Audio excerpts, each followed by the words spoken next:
Oremos, Señor, te damos muchas gracias en esta hora.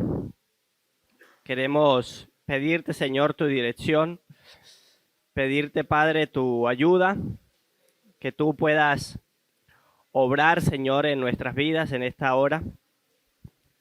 Te pedimos, Señor, que en esta mañana que vamos a estudiar tu palabra, pueda ser de gran edificación para nosotros, que pueda, Señor, tu palabra gobernar nuestras vidas y que podamos entenderla, Señor.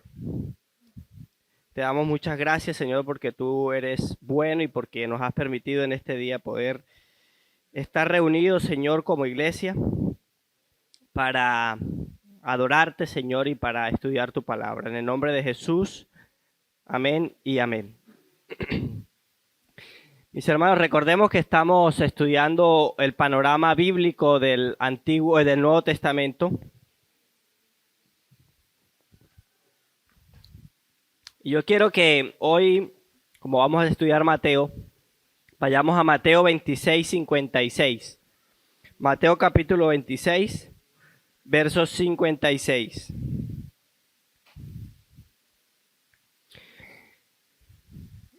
Dice, mas todo esto sucede para que se cumplan las escrituras de los profetas. Entonces todos los discípulos, dejándole, huyeron.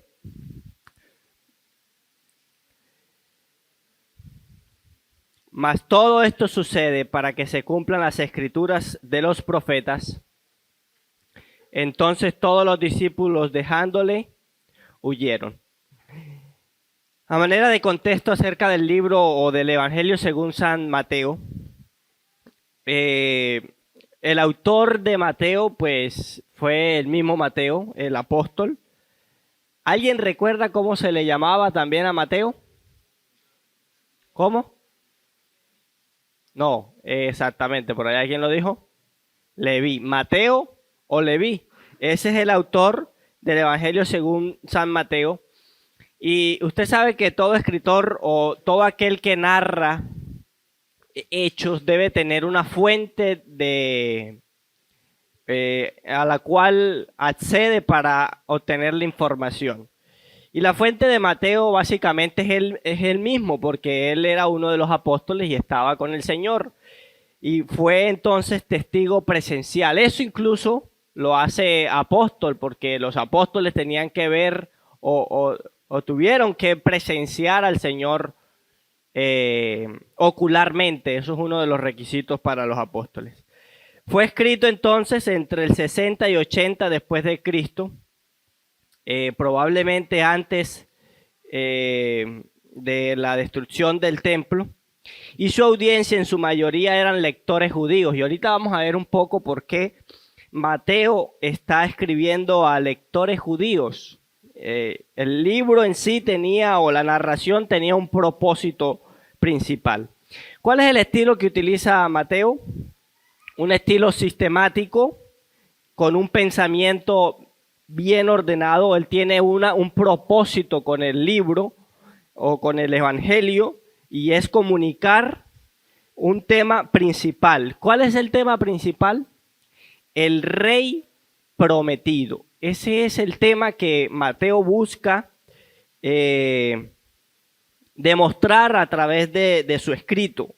El pensamiento acerca o lo que dice o lo que hizo el Señor, y que demuestra que Él era el rey prometido. Jesús, el rey o Mesías prometido. Mateo tiene una particularidad, y es que además de la introducción, como que el bosquejo, podríamos organizar a Mateo de varias formas. Una de esas es por los lugares donde él estuvo.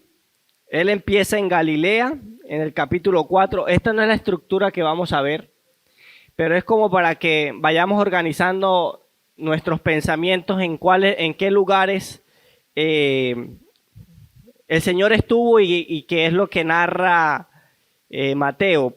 En Galilea estuvo desde el 4:12 hasta el 18, también estuvo en Judea, del 19:1 al 20:34, estuvo en Jerusalén desde el 21:1 al 28:15, y en el 28:16 vuelve a Galilea. Creo que el pastor, la clase pasada en el panorama, nos mostró el recorrido que hizo el Señor. Él sale de Galilea y vuelve a Galilea, ¿verdad? En medio de sus recorridos.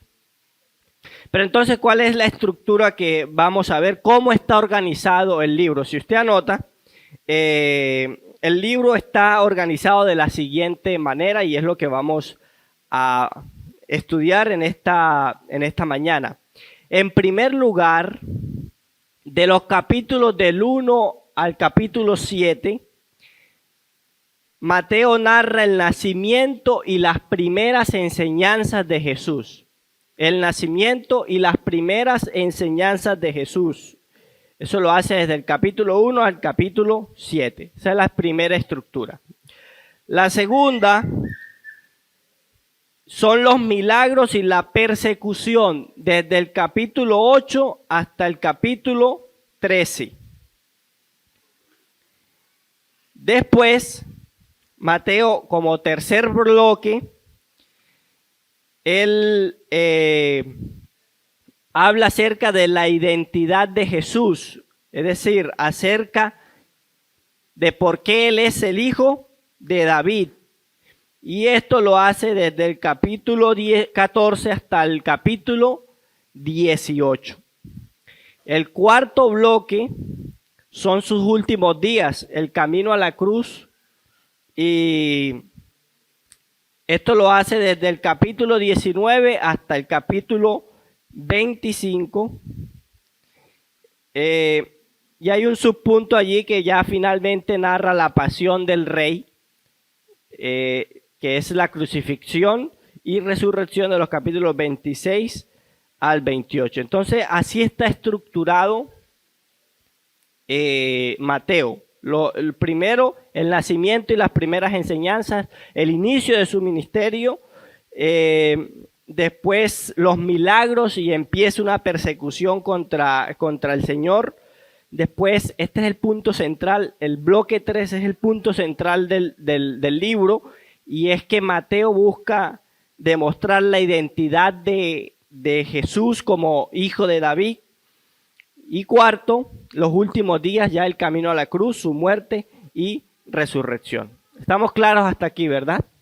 Son cuatro bloques en los que está dividido Mateo, pero vamos a irlo viendo poco a poco. El primero es el nacimiento y las primeras enseñanzas de Jesús. Mateo busca responder una pregunta crucial. Y es, ¿quién es Jesús? ¿Quién es Jesús? ¿Quién es Jesús? Pues Él es el cumplimiento de todo el Antiguo Testamento.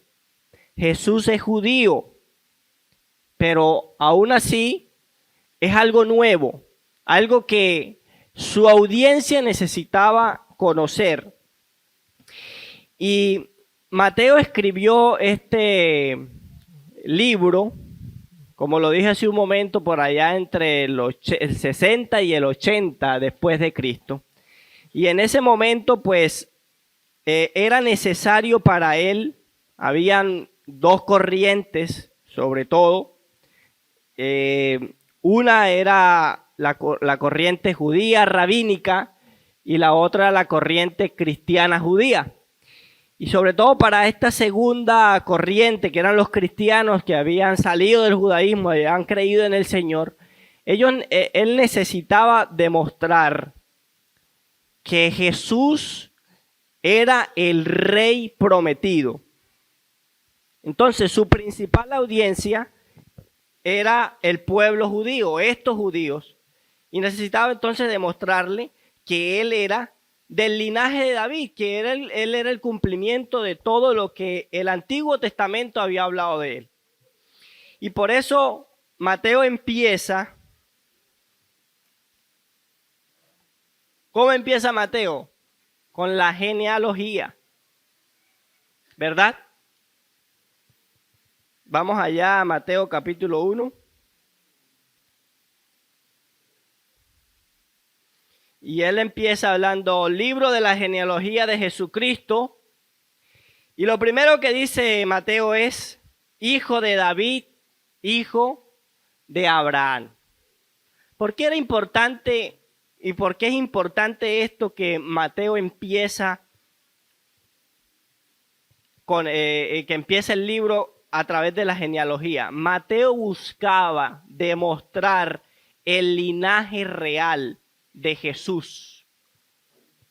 Se había dicho que era el rey prometido, que era un rey, pero ¿cómo es que él es un rey? O sea, ¿viene de quién? ¿Por qué se le hace llamar o se le llamaba el rey?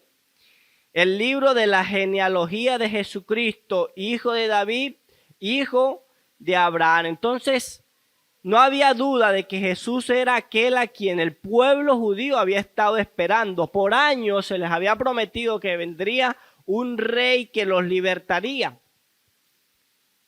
Ese era el rey que ellos estaban esperando, independientemente de lo que hayan visto o no.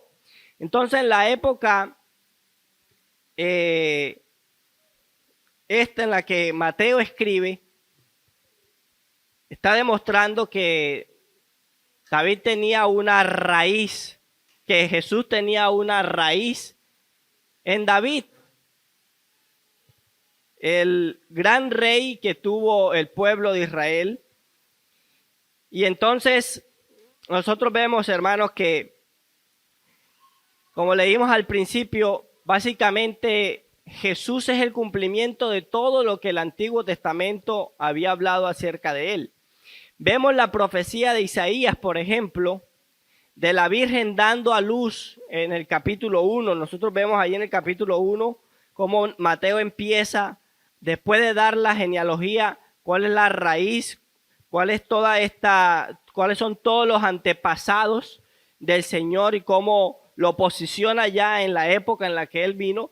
Después entonces en este capítulo 1, Mateo narra su nacimiento, la encarnación de Jesús, que era cumplimiento de las profecías de Isaías, y también el cumplimiento en el capítulo 2 de la profecía de Miqueas acerca del niño Cristo traído de Belén.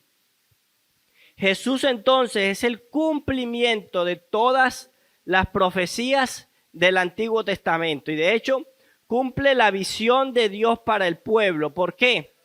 Porque Jesús traduce que Él es el nuevo Israel y Él obedece perfectamente donde Israel había fallado. Entonces todo este público que estaba leyendo a Mateo estaba conectando todas estas ideas y todo este relato que Mateo daba con todo aquello que ellos habían escuchado y habían crecido y habían aprendido desde niños acerca del rey prometido. Entonces, Jesús se convierte en el nuevo Israel y Él obedece perfectamente cada cosa acerca de este nuevo Israel. Mateo capítulo 2, verso 15 dice, para que se cumpliese lo que dijo el Señor por medio del profeta cuando dijo, de Egipto llamé a mi hijo. Mateo capítulo 2, verso 15 nos dice esto. Y en el contexto aquí es María, José y Jesús, que son obligados a escapar, ¿verdad? ¿Hacia dónde? Hacia Egipto. Y escapan para librarse de la ira del rey Herodes. Y es muy interesante porque pareciera que Jesús va a Egipto y Mateo dice que está cumpliendo la profecía de Egipto. Llamé, ¿a quién? A mi hijo. Sin embargo, si volvieras a esa profecía que está en Oseas capítulo 11, entenderías lo que realmente ocurre. El hijo de esta profecía es la nación de Israel. Entonces, como lo vimos en Éxodo, o lo estamos viendo en Éxodo, ya lo vimos hace algunos meses atrás, como Dios saca al pueblo de Israel de Egipto. Y si Jesús entonces es el Israel en esa época, Dios está trayendo nuevamente y está sacando a Israel ¿de dónde? De Egipto. Dios Jesús está conectando cada uno de los eventos del Antiguo Testamento. Y eso entonces es lo que Mateo busca hacer. Pero ya después que Mateo intenta conectar la genealogía, el nacimiento, la encarnación de Jesús, de que Él es el cumplimiento del Antiguo Testamento, empiezan los primeros años del ministerio y las primeras enseñanzas de Jesús. Y una de esas está entre el capítulo 3 y capítulo 4. En el capítulo 3, Juan el Bautista anuncia la llegada del Mesías. Mateo capítulo 3, verso 4, ¿qué nos dice? 3:3 puede ser.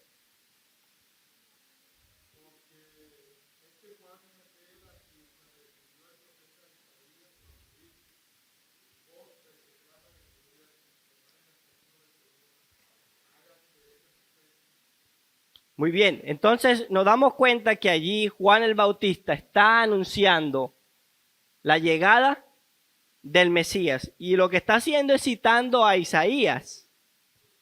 Exactamente Isaías capítulo 40, verso 3. Esta es la preparación del ministerio del Señor Jesucristo.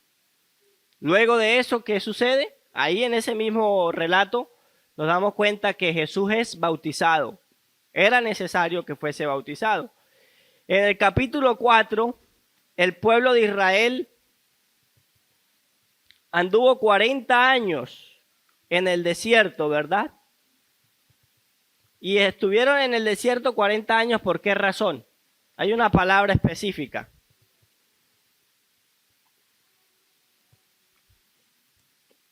¿Cómo anduvieron ellos en el desierto? En desobediencia, ¿verdad?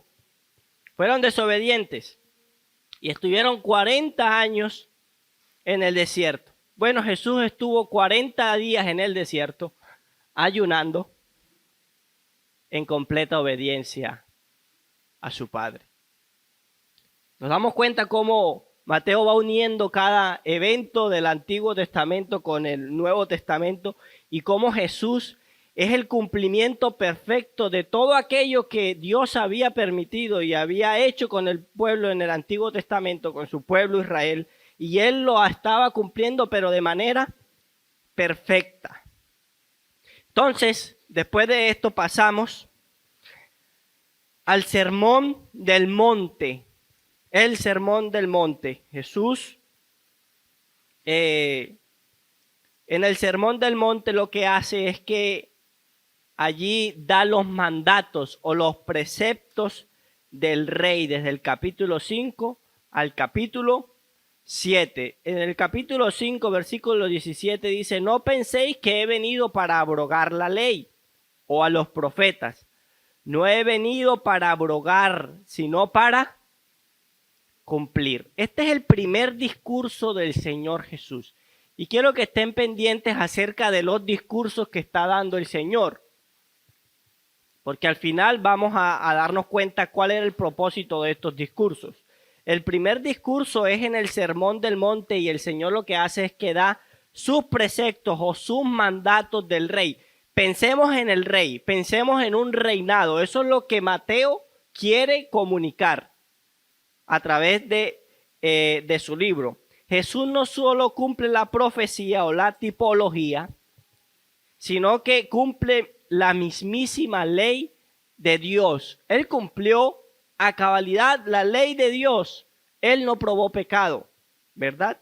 Entonces en el Sermón del Monte Jesús tiene la intención de ilustrar lo que él dice en Mateo capítulo 5 verso 20. Si vuestra justicia no fuese mayor que la de los escribas y fariseos, no entraréis en el reino de los cielos. Entonces, ¿ustedes desean o quieren ser parte de este reino? ¿Qué deben cumplir? ¿Qué los debe caracterizar? ¿Cuáles son los mandatos del rey? Esos son los que él narra en el Sermón del Monte y todos conocemos qué es lo que dice el Señor en el Sermón del Monte. Bienaventurados los pobres de espíritu, pues ellos de ellos es el reino de los cielos. Bienaventurados los que lloran, porque de ellos serán consolados. Bienaventurados los humildes, bienaventurados los que tienen hambre y sed de justicia, bienaventurados los misericordiosos. No es nada diferente a los mandatos de un rey. Jesús está aquí comunicando sus mandatos acerca de su reinado. Y luego entonces procede con una exposición que es una exposición fulminante acerca de la ley de Dios, demostrando que incluso una mirada o las miradas lujuriosas son adulterio. No solo es adúltero aquel que va y ejecuta el pecado, sino que tan solo con mirar a esa mujer o a esa persona y codiciarla en su corazón es como si hubieses ido y lo hubieses hecho. Y que, por ejemplo, el odio es un asesinato. Entonces, lo que hace el Señor en el Sermón del Monte es una exposición magistral acerca de la ley de Dios, que es algo que va más allá de un ritual o de una muestra externa como lo estaban haciendo los fariseos y todos aquellos doctores de la ley, y que el cumplimiento o el incumplimiento de la ley va mucho más allá.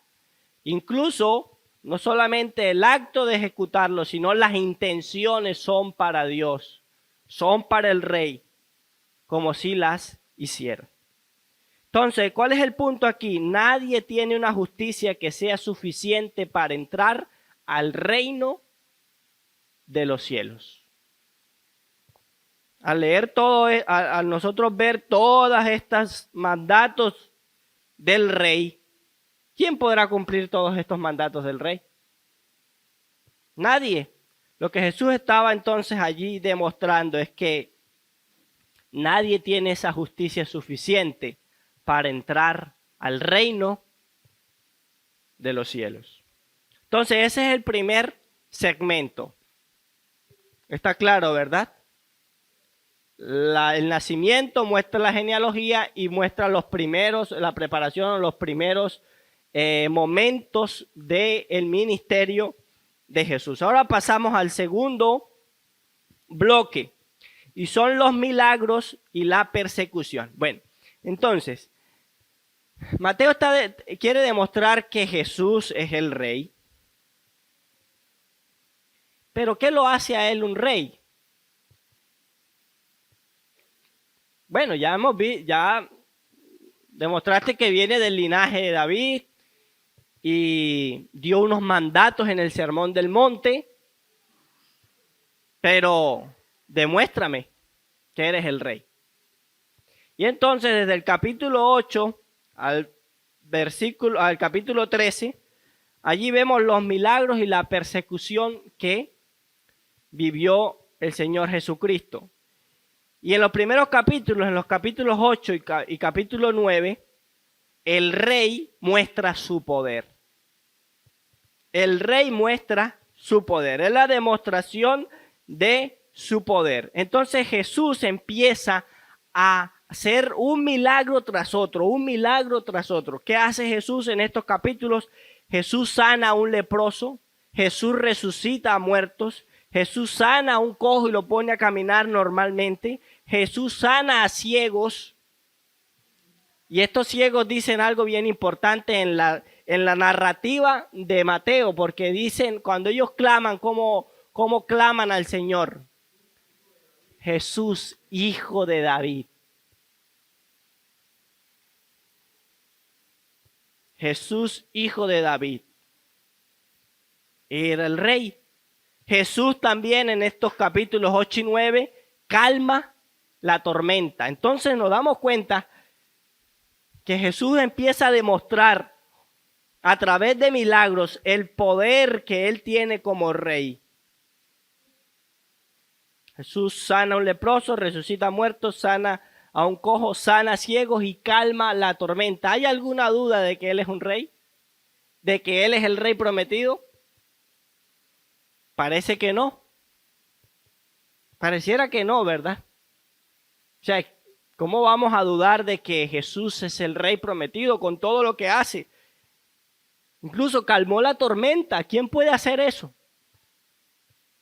Resucitó muertos. ¿Quién lo puede hacer? Pero no, el pueblo todavía no había creído en el Señor. Y así, cuando Juan el Bautista más adelante pregunta, al inicio del capítulo 11, ¿quién es Jesús? Jesús entonces puede responder, id y hacer saber a Juan las cosas que oís y que veis. Los ciegos ven. Lo que Jesús en el capítulo 11 está haciendo es citando o recordando lo que había hecho en los capítulos 8 y capítulo 9. Entonces díganle a Juan que los ciegos ven, los cojos andan, los leprosos son limpiados, los sordos oyen. Este capítulo pareciera que fuera de Edgardo Galofre, porque cuando uno le pregunta a Edgardo que cómo le fue en el servicio, él cita este texto. No lo han hecho. Pregúntele a él cuando no vengan a la iglesia y él sí venga. ¿Cómo estuvo el servicio? Estuvo muy bueno, los ciegos vieron, los cojos andaron, los leprosos fueron limpiados. Pero no, fue el Señor quien lo dijo. Los muertos son resucitados, ya a los pobres es anunciado el evangelio.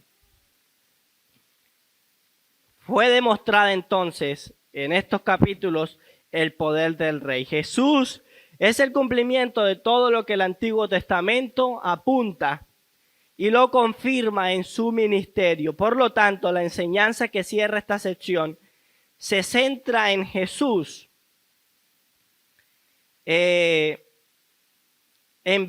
primero escogiendo a sus discípulos y luego enviándolos a predicar el reino de Dios. Cuando ellos van a hacer esto, entonces se enfrentan a una persecución y oposición, pero el poder de Dios va con ellos. Y mire que vemos todos estos milagros y cómo el rey demuestra su poder y creeríamos que el pueblo creyó en él y no. Lo que se vino fue una persecución contra ellos. Y entonces en el capítulo 10 Jesús da su segundo discurso. Su segundo discurso. El poder del rey, la delegación. Él delega acerca de el trabajo que hay que hacer en su reino. En el capítulo 10 él llama a sus apóstoles, llamando a sus 12 discípulos. Jesús le dio el poder sobre los espíritus inmundos, dice el capítulo 10, verso 1, para expulsarlos y para sanar toda enfermedad y toda dolencia.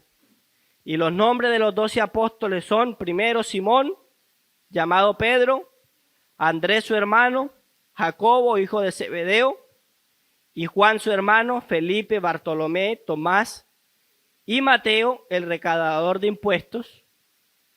Mateo estaba allí entre ellos. Jacobo, hijo de Alfeo, y Tadeo, Simón el cananita, y Judas Iscariote, el que también lo entregó. Entonces Jesús escoge a sus 12 discípulos y les da un discurso para enviarlos a predicar el evangelio. Y les dice: no vayan por el camino de los gentiles ni entren en ninguna ciudad de los samaritanos, sino vayan más bien a las ovejas perdidas de la casa de Israel. Debían primero predicar acerca de este reino, acerca del rey, a su pueblo. Pero en medio de toda esta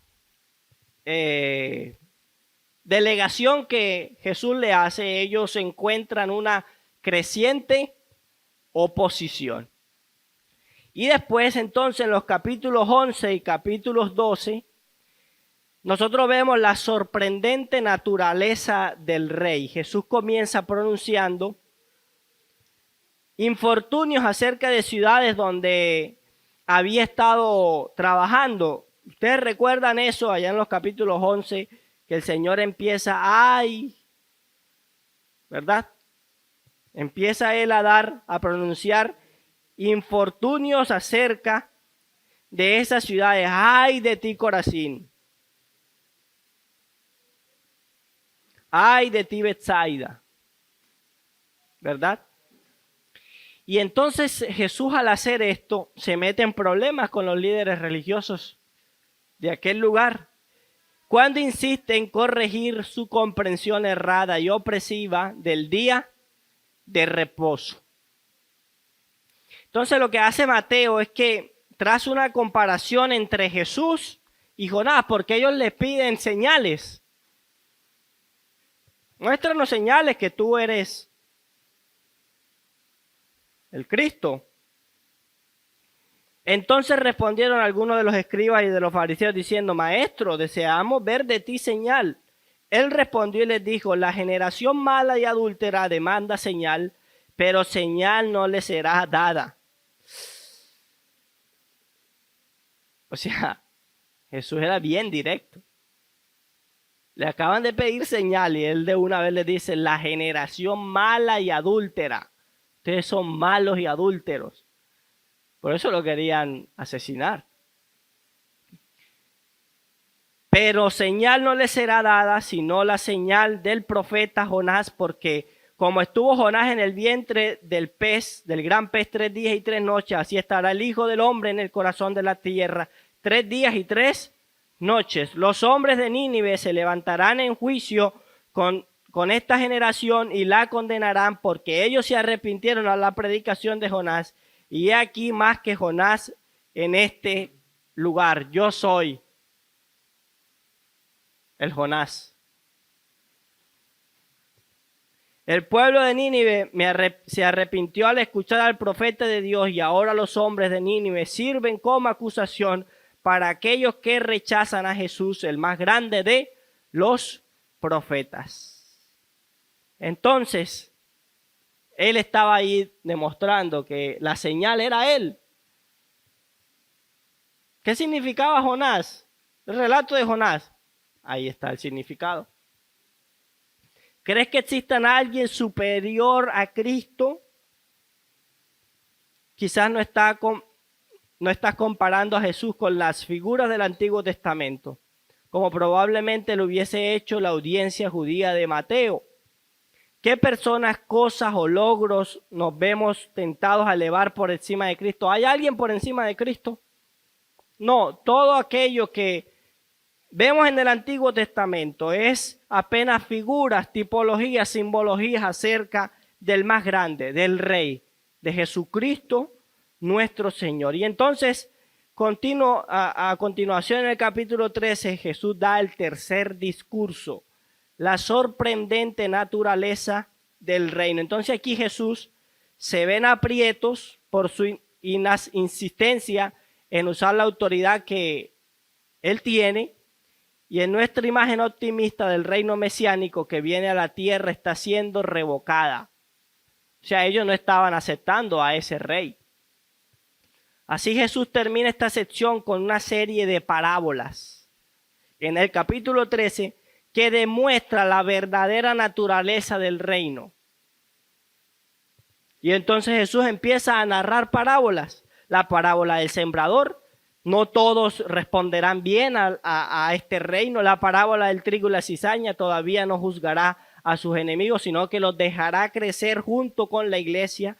La parábola del grano de mostaza dice que el reino empezará como una semilla bien pequeña, y narra otras parábolas: la parábola de la levadura, la parábola del tesoro escondido y la perla de gran valor, la parábola de la red barredera y parábolas del dueño de la casa. Si usted desea conocer un poco más acerca de las parábolas, hay una serie acerca de parábolas en nuestro sitio web ibsoberanagracia.com, y allí podrá ampliar un poco acerca de los mensajes de las parábolas. Entonces Jesús lo que hace es que frustra a todos los que los escuchan. Lo frustra porque por lo menos la parábola del sembrador la interpreta, pero las otras parábolas hay muchas de ellas que no las interpretan y como que la gente no sabe qué significaban. Jesús se mete en problemas con los líderes religiosos por afirmar su autoridad divina, y sin embargo decepciona a sus seguidores con su insistencia de un ministerio de sufrimiento y oposición. O sea, estamos esperando a un rey. ¿Y cómo es un rey? Un rey es una persona con poder, con autoridad, pero estamos viendo que este rey viene con un discurso o con un reinado de sufrimiento y oposición. Entonces la gente está como que... Cuando todos estos aspectos del Antiguo Testamento se conectan, Mateo muestra que el resultado no es lo que esperábamos. Y entonces así pasamos al tercer bloque, que es la identidad de Jesús, el hijo de David. Y esta sección, desde el capítulo 14 al capítulo 20 al capítulo 18, del 14 a 18, es la parte central del libro de Mateo, porque es allí donde Mateo demuestra la identidad del rey. Entonces, a medida que el ministerio de Jesús continúa, la oposición se torna cada vez más fuerte y Jesús demuestra que su reino se extenderá más allá de los judíos. Entonces, él alaba a una mujer cananea por su fe. Él alimenta a 4,000 en el capítulo 15. Jesús es el Mesías, pero pocos lo han reconocido como el Mesías. Y así llegamos al capítulo 16, donde Pedro proporciona la declaración que será el punto crucial de Mateo. Jesús pregunta, ¿quién dicen los hombres que es el Hijo del Hombre? Ellos dijeron, uno Juan el Bautista, otros Elías y otros Jeremías o alguno de los profetas. Él les dijo, ¿y vosotros quién decís que soy yo? Respondiendo Simón Pedro dijo, tú eres el Cristo, el Hijo del Dios viviente. Entonces le respondió Jesús, bienaventurado eres, Simón, hijo de Jonás, porque no te lo reveló carne ni sangre, sino mi Padre que está en los cielos. Entonces, si usted puede revisar estos capítulos del 14 al 18, allí nos damos cuenta cómo Jesús o Mateo muestra la identidad de Jesús, el hijo de David. Y aquí a Pedro, él entiende porque Jesús mismo lo dice, o sea, ha sido Dios mismo quien te ha dado la capacidad de comprender y de ver que yo soy el Hijo del Dios viviente, que soy el Cristo. Y en el capítulo 18 entonces está el cuarto discurso, la iglesia del rey. El rey tiene un pueblo. Entonces Jesús se centra en la vida de la iglesia y en estos capítulos aprendemos sobre disciplina eclesiástica, cómo es que deben perdonarse y llevarse y juzgarse los unos a los otros en la iglesia. Enseña acerca de los divorcios, acerca del divorcio, acerca de vivir juntos en amor. Entonces ya en este punto Mateo deja claro que Jesús no está listo para comenzar su reinado final, aunque su reinado ha empezado. Ya empezó el reinado, pero no ha terminado. Finalmente, entonces, hermanos, los últimos días, ya el camino a la cruz, en los capítulos 19 hasta el final, hasta el capítulo 28, nosotros vemos la resolución final del rey en el capítulo 19 al 23. Antes de la pasión, Jesús se centra en la enseñanza de la segunda venida. La narrativa que precede esa enseñanza está llena de actividad, incluyendo la entrada triunfal ¿a dónde? Jerusalén. Y más que en cualquier otro lugar en Mateo, responde en definitiva a la pregunta sobre la realeza de Jesús. Él es, de hecho, el hijo de David, como afirmaba la genealogía. Él es el rey. Por tanto, él vendrá nuevamente a juzgar. Él es el rey que entra triunfalmente a la ciudad. Entonces ya hemos visto las evidencias de que él es el hijo de David. ¿Cómo le gritan o cómo le dicen al Señor entrando a Jerusalén? Capítulo 21, verso 9. Hosana al hijo de David. Y entonces luego tiene todo un debate con los fariseos acerca de quién es el Cristo. Jesús allí cita el Salmo 110:1 y lo silencia a todos aquellos líderes religiosos. El quinto discurso es el futuro regreso del Rey. Los capítulos 24 y 25. Cristo pasa en estos capítulos entonces preparándonos para su próxima venida, cuando regresará como el siervo sufriente, sino como el Rey que viene a reclamar lo que es legítimamente suyo, con autoridad para juzgar. Y finalmente en los capítulos 26 y 28 nos presenta el complot para matar a Jesús. En el capítulo 27 es asesinado y enterrado, y el capítulo 28 registra entonces la magnificencia de su resurrección y reuniendo con autoridad real y el claro llamado de este evangelio a las naciones. A este reinado no solamente harán parte aquellos que son del pueblo, de este pueblo, del pueblo mío, del pueblo de Israel, sino que hace un llamado y es la gran comisión. Por tanto, id y hacer discípulos a todas las naciones, bautizándolos en el nombre del Padre y del Hijo y del Espíritu Santo, enseñándoles que guarden todas las cosas que os he mandado. ¿Las recuerdan? El Sermón del Monte. Y he aquí yo estoy con vosotros todos los días hasta el fin del mundo. De esa manera entonces está estructurado el Evangelio de Mateo. Pero entonces, ¿qué relación hay entre esta estructura, verdad? Entre los primeros años del ministerio y las primeras enseñanzas y el nacimiento de Jesús, allí lo que pasa es que el libro de Mateo no es un desarrollo. Mateo no desarrolla a Mateo cronológicamente. Él lo que está buscando es demostrar que Jesús es el Rey prometido. Y básicamente lo que él demuestra, o en esta estructura lo que él establece, son 5 discursos que Jesús da. El primero es el Sermón del Monte. El segundo es la comisión de los 12, que está en la segunda sección. El otro discurso son las parábolas del reino. En la tercera sección está la identidad de Jesús y allí da su cuarto discurso, que es la semejanza del creyente con un niño. ¿Quieres entrar al reino de los cielos? ¿Cómo debe ser? Como un niño. En el cuarto bloque, los últimos días, el camino a la cruz, y él allí da su quinto discurso en el Monte de los Olivos, y finalmente es su crucifixión y su resurrección. Pero entonces, ¿cómo Mateo, ya para finalizar, mis hermanos, cómo Mateo se conecta con la historia del Evangelio? ¿Qué nos dice a nosotros como iglesia del Señor? Entre la primera venida de Cristo y la segunda venida de Cristo, el reino viene de forma parcial.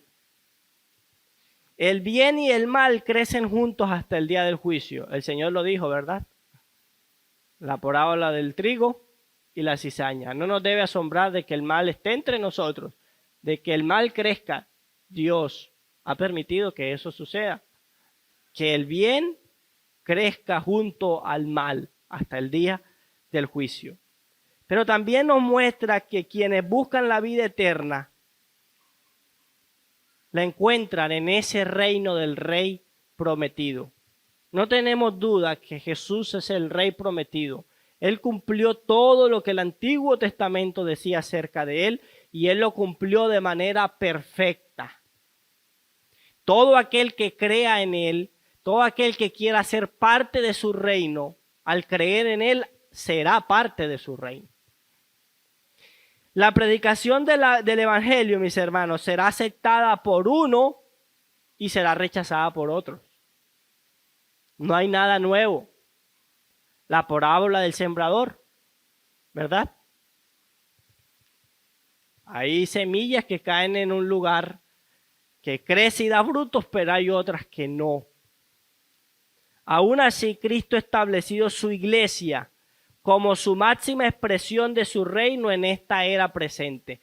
¿Cuál es la expresión perfecta y máxima de su reino en esta tierra? Su iglesia, a pesar de lo imperfecto que somos. Esa es la muestra o su máxima expresión de su reino en esta época que estamos viviendo. O sea que nosotros podemos decir perfectamente que hacemos parte o somos parte del reino de Dios. Que esta época que estamos viviendo es parte del reinado del Señor.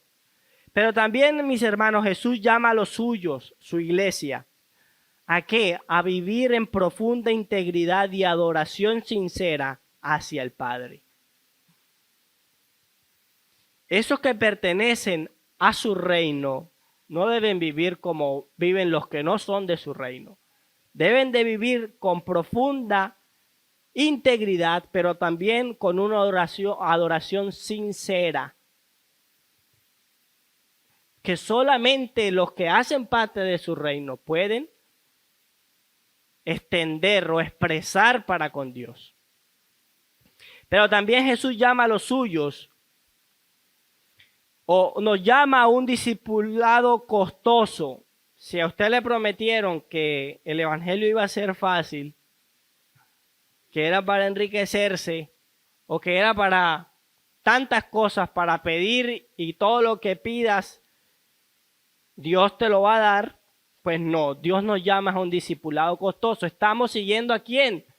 A Cristo crucificado. A tener compasión de los marginados, a eso nos llama el Señor, a convertirnos en una comunidad que se caracteriza por la pureza y por la pacificación. Entonces, mis hermanos, en la medida que la iglesia vive según la ética del reino, mientras que nosotros vivimos basado en esa ética que Dios nos ha dado, esos mandatos que Dios nos ha dado para su reino, entonces la iglesia sirve como un testigo al mundo que los rodea. ¿Por qué? Porque nosotros somos la sal y la luz en una cultura que necesita al rey prometido. Entonces, de ahora en adelante, mis hermanos, cuando usted vaya al libro de Mateo, al Evangelio según San Mateo, ya usted podrá entender cuál es el propósito del autor. Él busca demostrar que Jesús es el Rey prometido. Y está toda esa estructura. Eso nos cambia entonces la manera como nosotros vamos a leer de ahora en adelante a Mateo. Vamos a ir viendo entonces cómo Mateo, y si lo puede hacer, perfecto, cómo Mateo demuestra al Rey prometido, el Rey que vino a cumplir todo lo que las Escrituras, todo lo que el Antiguo Testamento, todo lo que los profetas habían dicho acerca de él. Vamos a darle gracias a Dios por este tiempo.